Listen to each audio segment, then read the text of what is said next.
যোৰহাটৰ চিৰঞ্জিত লাহন মই পুনৰ কৈছোঁ অসমীয়াৰ গৌৰৱ গামোচাৰে তেওঁ জগত জিনাৰ প্ৰয়াস কৰিছে তেওঁ গামোচাৰে বিভিন্ন সামগ্ৰী তৈয়াৰ কৰিছে বিশেষকৈ তেওঁৰ ছাত্ৰীয়ে যথেষ্ট জনপ্ৰিয়তা লাভ কৰিছে মই তেওঁৰ দৃশ্যসমূহ দেখুৱাইছোঁ কিদৰে তেওঁ গামোচাৰে এয়া বেগ তেওঁৰ ছাতি নিৰ্মাণ কৰাৰ যি সুন্দৰ সুন্দৰ ছাতি আমি দেখিবলৈ পাইছোঁ বেগ নিৰ্মাণ কৰিছে তেওঁ টুপি নিৰ্মাণ কৰিছে তেওঁ মুখাবৰণ বা মাস্ক তেওঁ নিৰ্মাণ কৰিছে গতিকে অসমীয়া গামোচা আৰু অসমীয়া এই গামোচাৰ শিল্পৰে তেওঁ সমগ্ৰ ভাৰতত আৰু তেওঁ খলকনি তুলি তেওঁ অসমৰ শিল্পক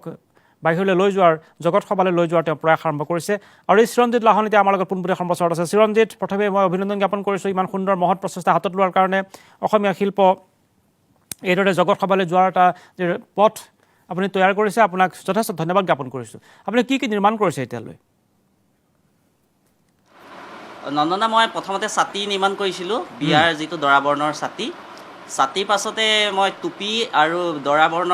দৰাৰ লগত যোৱা বিচনীখন গামোচাৰ পৰা তৈয়াৰ কৰি আছোঁ আৰু মহিলাসকলৰ বাবে পাৰ্চ নিৰ্মাণ কৰি আছোঁ আৰু এই মুখত মৰা আমাৰ যিখন মাস্কখন গামোচাৰ পৰা মই তৈয়াৰ কৰি আৰু আপুনি এই কামবিলাক কৰিবলৈ প্ৰেৰণা ক'ত পালে প্ৰেৰণা মোৰ বন্ধু সখী পুলিবৰ যোৰহাটৰ জয়ন্ত কুমাৰ বৰা তেখেতৰ পৰা প্ৰথম অনুপ্ৰেৰণা পাইছিলোঁ তেখেতে মোক কৈছিলে যে তই এনেকৈ মানে গামোচাৰ পৰা কিবা এটা নিৰ্মাণ কৰি চাচোন ভাল লাগিব তাৰ পৰা মই ভাবিলোঁ মানে দৰাবৰণৰ যিটো ক'লা ছাতিটো লৈ আহে দৰাসকলে তাৰ পৰিৱৰ্তে মই মানে স্বাভিমান গামোচাৰ পৰা মই ছাতি তৈয়াৰ কৰিব পাৰোঁ তেতিয়া মোৰ মনলৈ তেতিয়া ধাৰণাটো আহিছিলে তাৰপাছতে মই তৈয়াৰ কৰিছিলোঁ 2018 চনৰ মাৰ্চত আপুনি গামোচা যে ব্যৱহাৰ কৰে কিয় গামোচা ব্যৱহাৰ কৰে গামোচাৰ পৰা এই কাম কৰিব শিল্প নিৰ্মাণ কৰিব গামোচাৰ চিন্তাটো কেনেকৈ আহিলে প্ৰথম কথা মানে গামোচাখনক আৰু অকণমান মানে উচ্চ খাপলৈ লৈ যাব চিন্তা কৰিয়েই মই আৰম্ভ কৰিছিলোঁ কামটো নাজানো আৰু কামটোত মানে ভুলেই কৰিছিলোঁ নে শুদ্ধই কৰিছিলোঁ কিন্তু বৰ্তমানলৈকে কৰি আছোঁ ৰাইজেও মানে আদৰি লৈছে আৰু কিমান সামগ্ৰী নিৰ্মাণ কৰিলে এতিয়ালৈকে মই এই 2 বছৰত নন্দনদা আপোনাৰ ছাতি 400 বনাইছিলোঁ তাৰপাছতে আপোনাৰ মাস্ক আপোনাৰ 1000 ওপৰত বনালোঁ এতিয়ালৈকে আৰু প্ৰচাৰ কেনেকৈ কৰে আপুনি এই যে সামগ্ৰীবিলাক নিৰ্মাণ কৰে প্ৰচাৰ কেনেকৈ কৰে কেনেকৈ মানুহে গম পায় আপোনাৰ মোৰ মানে ফেচবুকত এটা পেজ আছিলে গামোচা আম্বেলাছ অফ আছাম সেই পেজটোত মই এড কৰোঁ গামোচাৰ ছাতি আৰু টুপি মোৰ যিকোনো প্ৰডাক্টখিনি এড কৰোঁ এই পেজটো চাই পেলাই মোৰ কাষ্টমাৰ মানে যিখিনি আগ্ৰহী গ্ৰাহক তেওঁলোকে মোৰ লগত যোগাযোগ কৰি মানে ফোন কৰি অৰ্ডাৰ দিয়ে দাম কেনেকৈ নিৰ্ধাৰণ কৰে তেনেকৈ মোৰ বিক্ৰী হৈ থাকে দাম মোৰ 5টা ডিজাইন আছে আপোনাৰ 1600 পৰা ষ্টাৰ্ট আছে 1600 পৰা 2500লৈকে আছে আৰু কি কি নিৰ্মাণ কৰে আৰু কি কি নিৰ্মাণ কৰে সাইজৰ 30 ইঞ্চি সাইজৰ আৰু কি কি নিৰ্মাণ কৰে মই টুপি বনাইছিলোঁ হেৰি আপোনাৰ ডিচেম্বৰত যেতিয়া এই কা আন্দোলন যে হৈ আছিলে তেতিয়া মানে খুব যে ল'ৰাবোৰে আপোনাৰ গামোচা মাৰি লৈছিলে তাৰ পৰিৱৰ্তে মই ভাবিছিলোঁ গামোচাখন মৰাতকৈ এটা টুপি এটা বনাই চাওঁচোন তাৰপৰা নিজাববীয়াকৈ বনাইছিলোঁ তাৰপিছতে বনাই ভাল লাগিলে পিন্ধিলোঁ দুদিনমান তাৰপিছতে মানে তেনেকৈ গ্ৰাহকো ওলালে তেনেকৈ দিছিলোঁ আৰু হেৰি টুপি বনাই মানুহে বেছিকৈ কি লয় মই প্ৰায় 500 মান বনাইছিলোঁ মানুহে বেছিকৈ কি লয় গামোচা মানে ক্ষমা কৰিব টুপি লয় নে ছাতি লয় নে মুখা লয় নে কি লয় মানুহে হেৰি আপোনাৰ ছাতিটো বেছিকৈ লয় ছাতিটো এতিয়া মই বিচনীখনৰ পাইছোঁ অকণমান অৰ্ডাৰ বিচনীখন আৰম্ভ কৰা মই বেছি দিন হোৱা নাই 3 মাহ মানে লকডাউনৰ পিছতে আৰম্ভ কৰিছিলোঁ তাৰপিছত মানে দুখন বিয়াৰ কাৰণে ক্ৰয় কৰিছে লকডাউনতে 2খন বিয়া কোনোমতে হৈছিলে আপোনাৰ মে নে জুন মাহত হৈছিলে তেতিয়া দুখন কৰিছিলে অৰ্ডাৰহে পাইছোঁ খালি বিক্ৰী হোৱা নাই এতিয়ালৈকে বিচনীৰ প্ৰয়োজনটো কি মানুহৰতো আজিকালি সকলোৰে ঘৰত ফেন থাকে বা এয়াৰ কণ্ডিশ্যনাৰ সকলোৰে ঘৰত নাথাকিলেও ফেনখন থাকে বিচনীখনৰ কি প্ৰয়োজন থাকে আপুনি বিচনী কিয় নিৰ্মাণ কৰিলে বিচনী কিমান মানুহে ল'ব বিচনীখন মানে এখন নন্দা হেৰি আপোনাৰ বিয়াত যিখন আপোনাৰ দৰা আদৰোতে যে বিচনী এখন লয় সেইখন বিচনী বনাইছোঁ তাৰমানে কেলে ৰং বিৰঙৰ যিখন ৰঙীন বিচনীখনৰ ওপৰত মানে গামোচা এখন দি যে লয়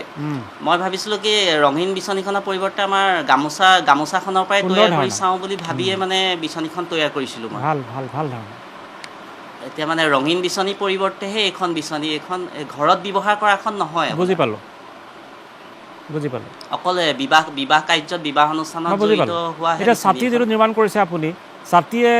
বৰষুণ ৰখাব পাৰেনে নাই যে আমি যদি মানে বৰষুণৰ বতৰত ছাতিটো লৈ যাওঁ বৰষুণ আমাৰ ৰখাব পাৰিব নাই বেলিৰ পোহৰ ৰখাব পাৰিব নোৱাৰে এইটো ছাতি আপোনাৰ বৰষুণৰ কাৰণে নহয় অঁ মানে অকল মানে হেৰি আপোনাৰ দিয়াৰ কাৰণে এইটো মানে দিয়াৰ কাৰণে কৰ্মভাগী কৰিবৰ কাৰণেহে বৰষুণৰ কাৰণে নহয় বুজিছোঁ বুজিলোঁ বৰষুণত এইটো তাৰমানে সদ্যহতে কলতলত আপোনাৰ বৰষুণ নপৰেই নহয় অকণমান নপৰে কিবা ন এটা বুজিলোঁ থাকে বুজিলোঁ সেইটো অনুষ্ঠানত ল'বৰ কাৰণেহে আপোনাৰ ঠিক বৰষুণৰ আছে কাৰণে এতিয়া নহয় মানুহৰ চাহিদা কিমান এই সামগ্ৰীখিনিৰ প্ৰতি আপোনাৰ এই শৈল্পিক যিখিনি কৰ্ম ছাতি হওক মুখা হওক বা আপোনাৰ বিচনী হওক বা টুপি হওক যিখিনি নিৰ্মাণ কৰিছে মানুহৰ চাহিদা বা মানুহৰ আগ্ৰহ কিমান এতিয়াতো বৰ্তমান লকডাউন বিবাহ কাৰ্যটো একো হোৱাই নাই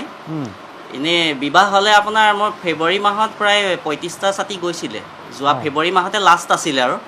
তাৰ পাছৰ পৰাতো ছাতি অৰ্ডাৰ নাই আৰু আগন্তুক যিখিনি বিবাহ অনুষ্ঠান আহিব বুলি ভাবিছোঁ তেওঁলোকে হয়তো ক্ৰয় কৰিব এনেই অৰ্ডাৰ আহি এইখিনি আছে আপোনাৰ কামখিনি খালি মানে আমি ডেট দেখিছোঁ খুব ফাইনেল সুন্দৰ হোৱা নাই কাম কাৰণে তেওঁলোকে ক্ৰয় কৰা নাই বৰ্তমান এইখিনি আমি যিখিনি কাম দেখিছোঁ খুব সুন্দৰ কাম ভাল লাগিছে আৰু আপুনি আৰু অধিক অগ্ৰসৰ হওক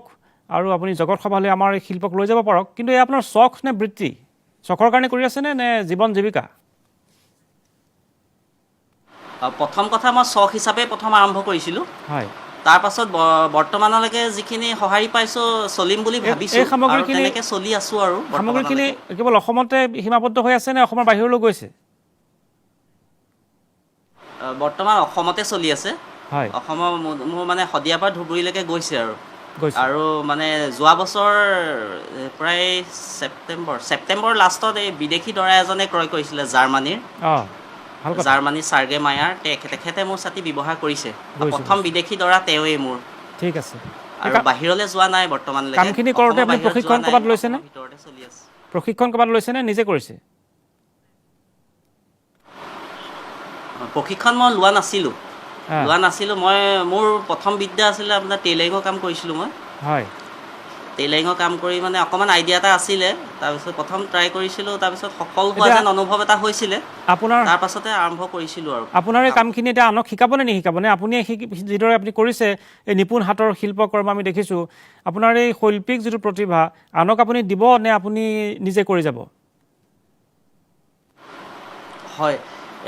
মানে কোনো আগ্ৰহী হ'ব লাগিব প্ৰথম কথা আগ্ৰহী মইতো এতিয়া ধৰক আনিব নোৱাৰোঁ নিজে যদি কোনোবা প্ৰশিক্ষণ ল'বলৈ আহে তেতিয়া হয়তো মই শিকাব লাগিব আৰু এইখিনি কাম কৰোঁতে আপোনাৰ ধন টকা পইচা ঋণ ল'বলগীয়া হৈছে নে আনৰ পৰা টকা ধাৰ কৰিবলগীয়া হৈছে নে নিজৰ টকাৰে কৰি আছে ভৱিষ্যতলৈ টকা দৰকাৰ হ'ব নেকি যদি অলপ সম্প্ৰসাৰিতৰ ওপৰত কৰিব বিচাৰে কি ভাবিছে আপুনি প্ৰয়োজন হয়তো পাছলৈ হ'ব বৰ্তমানলৈকে মই যিখিনি ছাতি বিক্ৰী কৰি আছোঁ মই সেইখিনি ছাতিৰ পৰাই মানে খৰচ কৰি আছোঁ জমা কৰিছোঁ তেনেকুৱা কৰি আছোঁ মানে ঠিক আছে মই আপোনাৰ উত্তৰোত্তৰ উন্নতি কামনা কৰিছোঁ আৰু আপুনি